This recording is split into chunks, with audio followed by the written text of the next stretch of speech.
भगवान श्रीनाथ जी की जय। राजस्थान के गवर्नर श्री कलराज मिश्रा जी,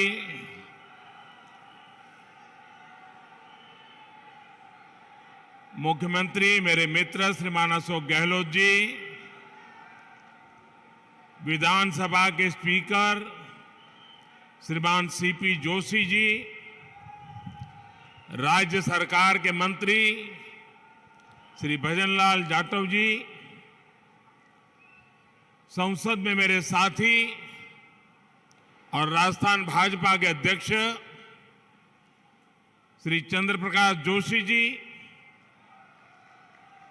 संसद में सारे साथी बहन दिया कुमार जी,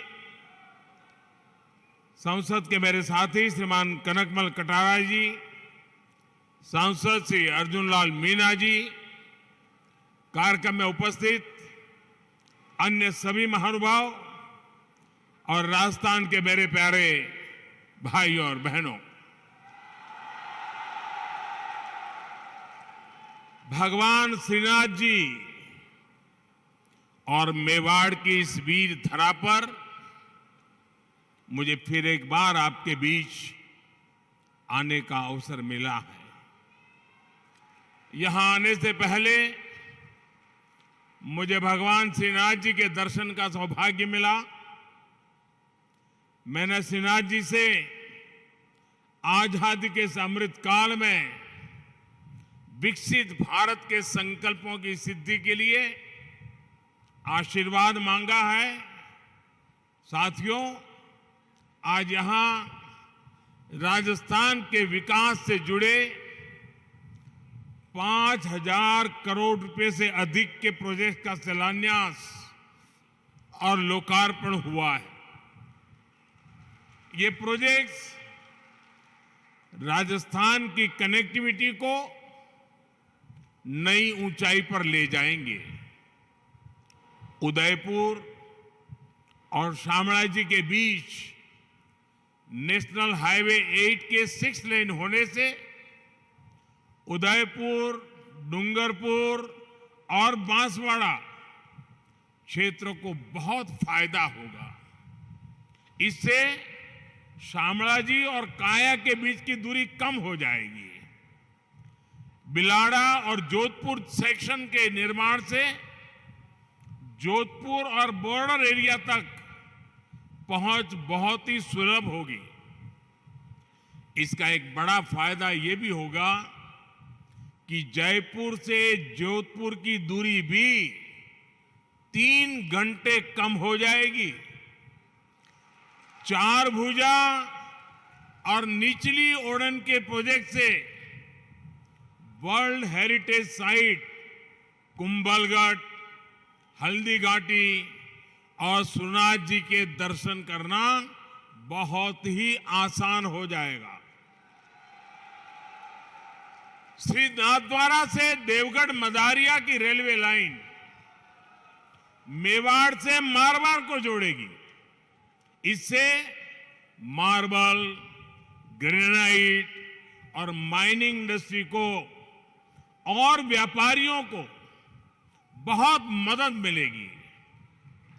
मैं सभी राजस्थान वासियों को इन विकास कार्यों के लिए बहुत बहुत बधाई देता हूं। भाइयों और बहनों, भारत सरकार राज्य के विकास से देश के विकास के मंत्र पर विश्वास करती है। राजस्थान देश के सबसे बड़े राज्यों में से एक है। राजस्थान भारत के शौर्य, भारत की धरोहर, भारत की संस्कृति का वाहक है। राजस्थान जितना विकसित होगा उतना ही भारत के विकास को भी गति मिलेगी।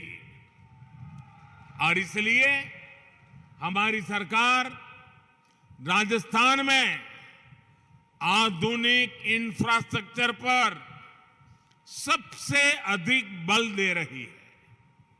और जब मैं आधुनिक इंफ्रास्ट्रक्चर की बात करता हूं तो इसका मतलब सिर्फ रेल और रोड ही नहीं होता। आधुनिक इंफ्रास्ट्रक्चर शहरों और गांवों में कनेक्टिविटी बढ़ाता है, दूरी कम करता है।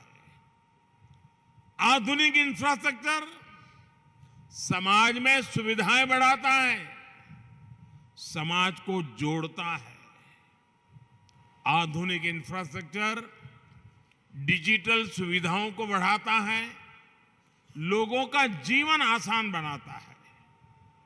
आधुनिक इंफ्रास्ट्रक्चर विरासत को बढ़ावा देने के साथ ही विकास को भी गति देता है।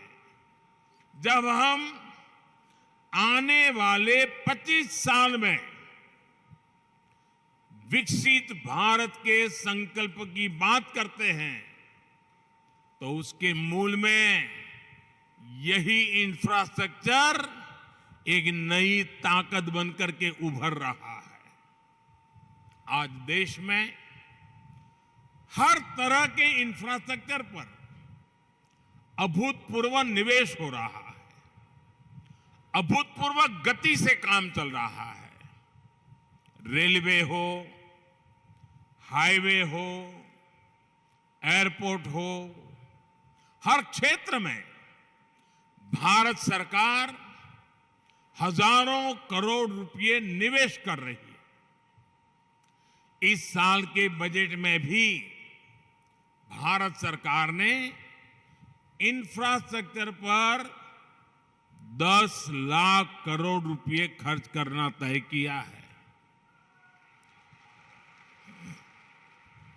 साथियों, जब इंफ्रास्ट्रक्चर पर इतना निवेश होता है तो इसका सीधा प्रभाव उस क्षेत्र के विकास पर होता है, उस क्षेत्र में रोजगार के अवसरों पर होता है। जब नई सड़कें बनती हैं, नई रेल लाइनें बनती हैं, जब गांव में पीएम आवास योजना के करोड़ों घर बनते हैं, करोड़ों शौचालय बनते हैं, जब गांव में लाखों किलोमीटर ऑप्टिकल फाइबर बिछता है, हर घर जल इसके लिए पाइप बिछाया जाता है, तो इसका लाभ जो स्थानीय छोटे मोटे व्यापारी होती हैं, जो इस प्रकार की चीजों को सप्लाई करते हैं, उन छोटे मोटे दुकानदारों को भी, उस इलाके के श्रमिकों को भी इसके कारण बहुत लाभ मिलता है।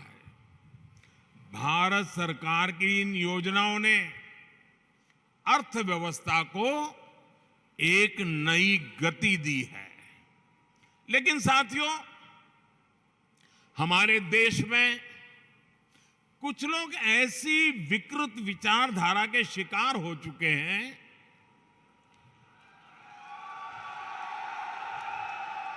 इतनी नकारात्मकता से भरे हुए हैं, देश में कुछ भी अच्छा होता हुआ वो देखना ही नहीं चाहते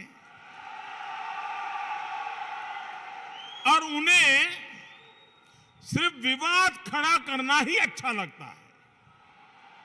अब आपने कुछ सुना होगा, जैसे कुछ लोग उपदेश देते हैं कि आटा पहले कि डाटा पहले, सड़क पहले कि सैटेलाइट पहले। लेकिन इतिहास गवाह है कि स्थायी विकास के लिए, तेज विकास के लिए मूल व्यवस्थाओं के साथ ही आधुनिक इंफ्रा बनाना भी जरूरी होता है। जो लोग कदम कदम पर हर चीज वोट के तराजू से तोलते हैं, वो कभी देश के भविष्य को ध्यान में रखकर योजना नहीं बना पाते। हम कई बार देखते हैं गांव में पानी की टंकी बनी, लेकिन वो 4-5 साल में ही छोटी पड़ जाती है। कितनी सड़कें या फ्लाईओवर ऐसे होते हैं जो 4-5 साल में अपर्याप्त लगने लगते हैं। हमारे देश में इसी सोच की वजह से इंफ्रास्ट्रक्चर के निर्माण को प्राथमिकता नहीं दी गई। इसका बहुत नुकसान देश ने उठाया है। अगर पहले ही मान लीजिए पर्याप्त संख्या में मेडिकल कॉलेज बन गए होते तो पहले देश में डॉक्टरों की इतनी कमी नहीं होती। अगर पहले ही रेलवे लाइनों का बिजलीकरण हो गया होता तो आज हजारों करोड़ रुपए खर्च करके ये काम करने की जरूरत नहीं रहती। अगर पहले ही हर घर तक नल से जल आने लगता तो आज 3.5 लाख करोड़ रुपए लगाकर जल जीवन मिशन नहीं शुरू करना पड़ता। नकारात्मकता से भरे हुए लोगों में ना दूरदृष्टि होती है और ना ही वो राजनीतिक स्वार्थ से ऊपर उठकर कुछ सोच पाते हैं। आप सोचिए, अगर नाथ द्वारा की जीवन रेखा कहे जाने वाले नंद समंद बांध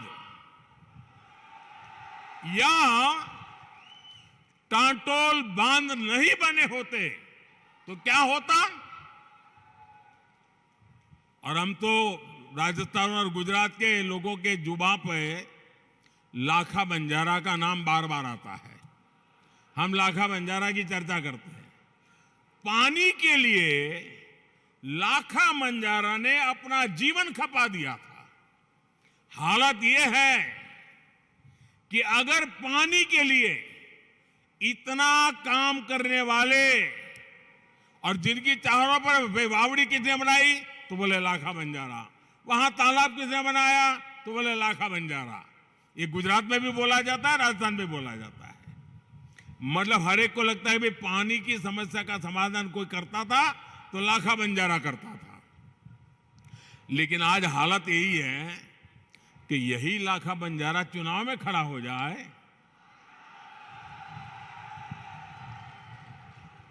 तो ये नकारात्मक सोच वाले उसको भी हराने के लिए मैदान में आएंगे।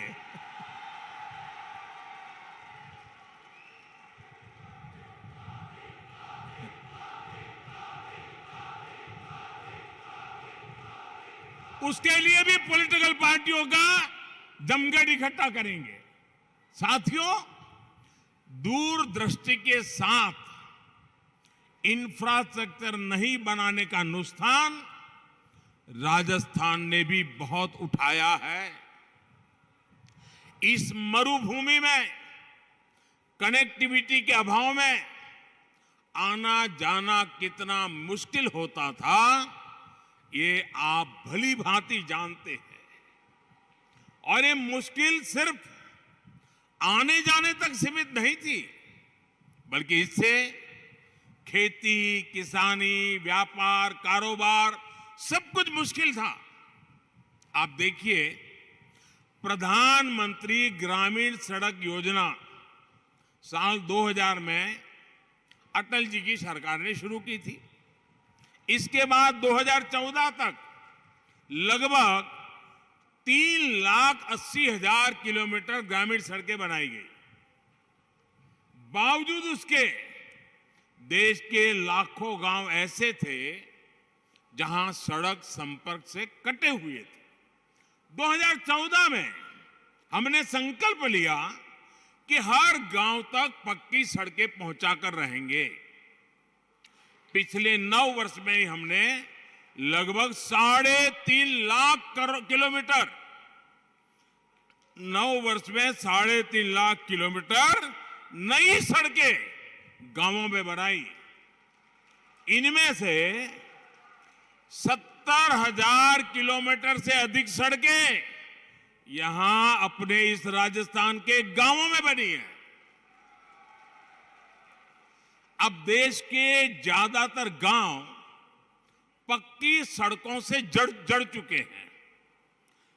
आप कल्पना करिए, अगर यही काम पहले हो गया होता तो गांव कस्बों में रहने वाले हमारे भाइयों बहनों को कितनी आसानी हो गई होती। साथियों, भारत सरकार आज गांवों तक सड़क पहुंचाने के साथ ही शहरों को भी आधुनिक हाईवे से जोड़ने में जुटी है। 2014 से पहले देश में जिस गति से नेशनल हाईवे का निर्माण हो रहा था, अब उससे 2 गुनी तेजी से, डबल स्पीड से काम किया जा रहा है। इसका भी लाभ राजस्थान के अनेक जिलों को मिला है। कुछ समय पहले ही मैंने दौसा में दिल्ली मुंबई एक्सप्रेस वे, उसके एक प्रमुख सेक्शन का लोकार्पण किया है। भाई और बहनों, आज भारत का समाज आकांक्षी समाज है, एस्पिरेशनल सोसाइटी है। आज 21वीं सदी के इस दशक में लोग कम समय में ज्यादा से ज्यादा दूर तक पहुंचना चाहते हैं, ज्यादा से ज्यादा सुविधाएं चाहते हैं। सरकार में होने के नाते ये हम सभी का दायित्व है कि भारत के लोगों की इस आकांक्षा को, राजस्थान के लोगों की इस आकांक्षा को हम सब मिलकर के पूरा करें। हम सब जानते हैं कि सड़क के साथ ही कहीं जल्दी आने जाने के लिए रेलवे कितनी जरूरी होती है। आज भी गरीब या मध्यम वर्ग को सपरिवार कहीं जाना है तो उसकी पहली पसंद रेल ही होती है। इसलिए आज भारत सरकार अपने दशकों पुराने रेल नेटवर्क को सुधार रही है, आधुनिक बना रही है। आधुनिक ट्रेनें हो, आधुनिक रेलवे स्टेशन हो, आधुनिक रेलवे ट्रैक्स हो, हम हर स्तर पर एक साथ चारों दिशाओं में काम कर रहे हैं। आज राजस्थान को भी उसकी पहली वंदे भारत एक्सप्रेस मिल चुकी है। यहां मावली मारवाड़ गेज परिवर्तन की मांग भी तो कब से चल रही थी, ये पूरी हो रही है। इसी तरह अहमदाबाद उदयपुर के बीच पूरे रूट को ब्रॉडगेज में बदलने का काम भी कुछ महीने पहले पूरा हुआ है। इस नए रूट पर जो ट्रेन चल रही है उसका बहुत लाभ उदयपुर और आसपास के लोगों को हो रहा है। साथियों, पूरे रेल नेटवर्क को मानव रहित फाटकों से मुक्त करने के बाद हम अब तेजी से पूरे नेटवर्क का बिजलीकरण कर रहे हैं। हम उदयपुर रेलवे स्टेशन की तरह ही देश के सैकड़ों रेलवे स्टेशनों को आधुनिक बना रहे हैं, उनकी कैपेसिटी बढ़ा रहे हैं और इन सबके साथ ही हम मालगाड़ियों के लिए special track, dedicated freight corridor बना रहे हैं। साथियों, पिछले 9 वर्षों में राजस्थान का रेल बजट भी 2014 की तुलना में 14 गुना बढ़ा है। बीते 9 वर्षों में राजस्थान के लगभग 75% रेल नेटवर्क का बिजलीकरण किया जा चुका है।